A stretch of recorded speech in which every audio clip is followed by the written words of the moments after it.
This is an SABC News presentation.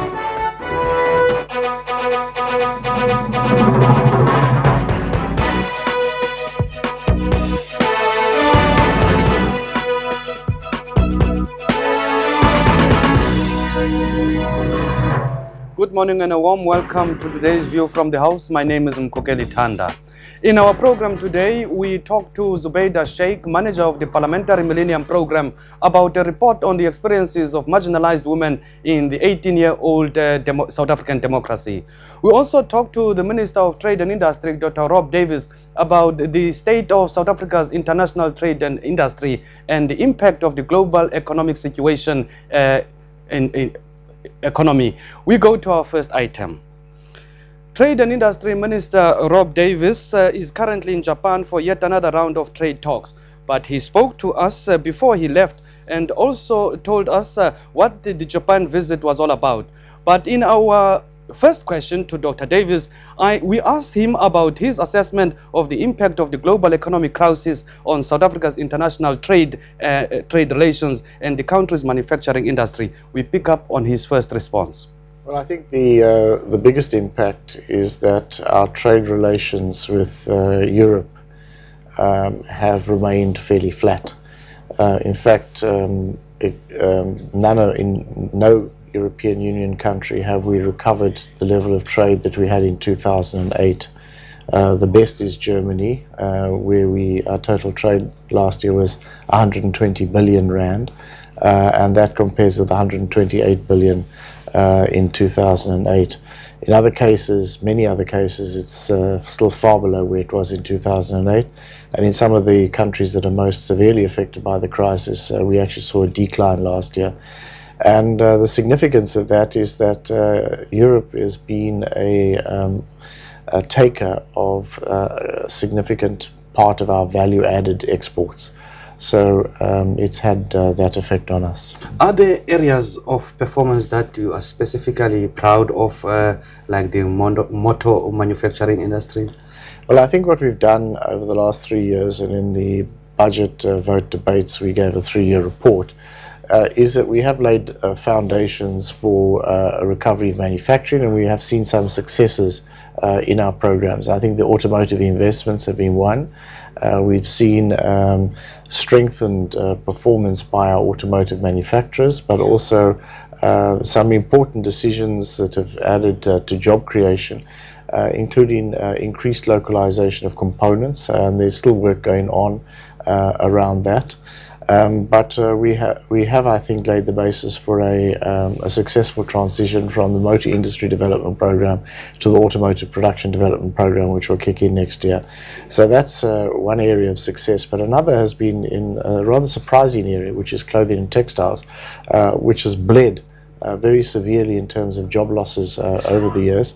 And what we've done there is we've shifted our programs to a production incentive. We've supported production improvements, productivity improvements, competitiveness raising programs, and that change in the incentive program, we saw companies that took it up. They achieved a degree of even growth of employment, although the sector as a whole continued to be faced with severe job pressures, but it's achieved a degree of stability. And I think we've concluded if we can do it there, we can do it across the board. And then the other one is we changed the incentive program of business process servicing from a capital expenditure based to an operational expenditure based, and we've succeeded in attracting quite a significant number of new investments there.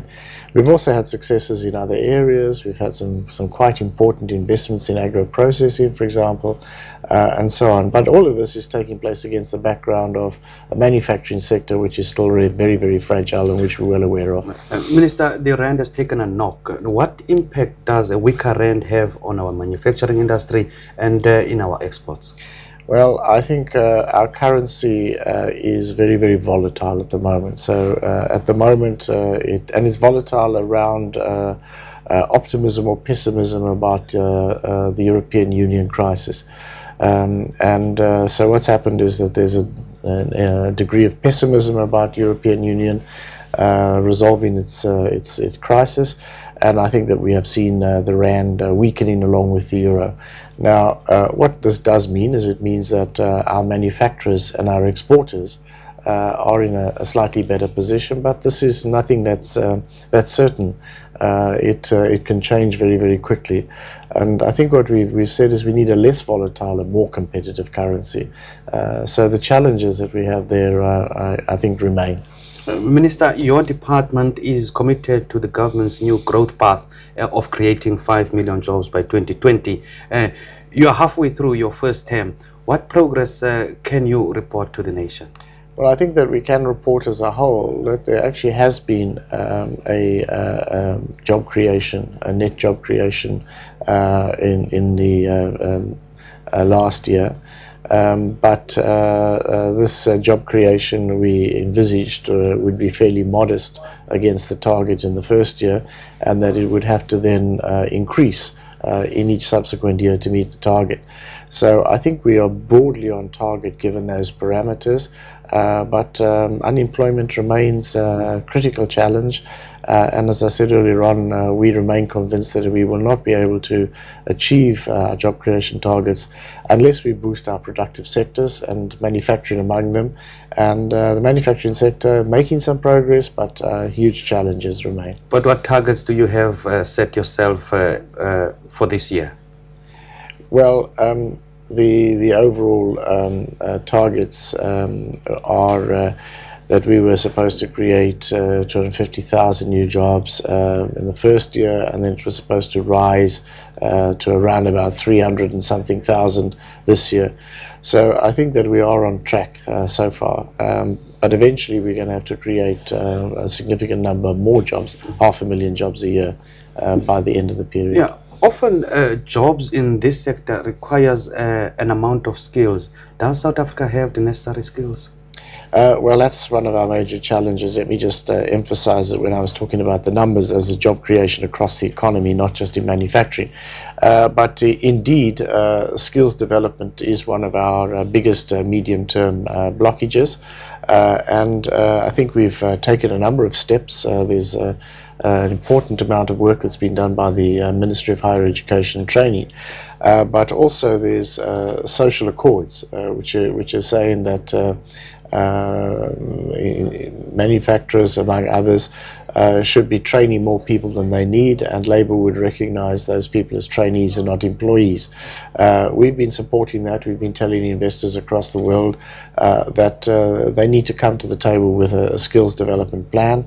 Our department has also invested in skills development programs. We supported, for example, a program that's taking place the nuclear energy company of South Africa, NEXA.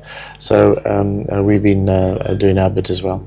Minister, we know that the local clothing and textile industry faces heavy competition from cheap Chinese imports.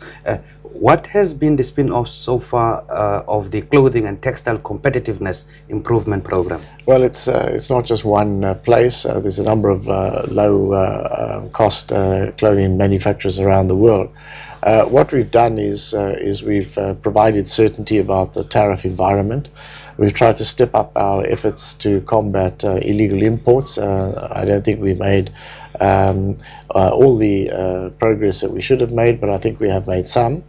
But also the competitiveness program has set out from a proposition that in fact there is a place for South African manufacturers of clothing products in the area of fast fashion.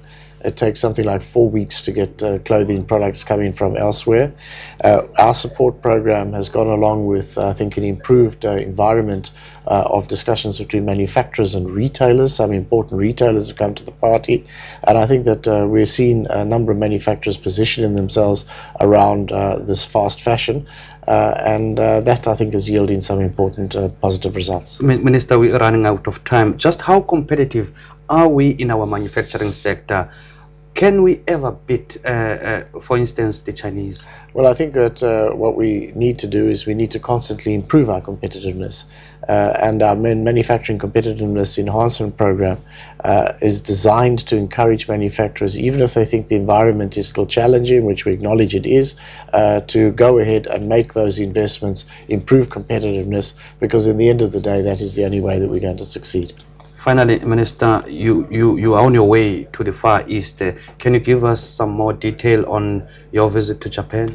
Well, it's been a long-standing desire on my part to go to Japan. Japan is an important trading as well as investment partner. We are also talking to the Japanese government about a new cooperation program between ourselves and themselves. But I will be seeing a number of investors, current investors, as well as potential future investors from Japan, which of course is one of the world's most important industrial countries. Minister of Trade and Industry, Dr. Rob Davis, thank you very much. Thank you very much. Thank you.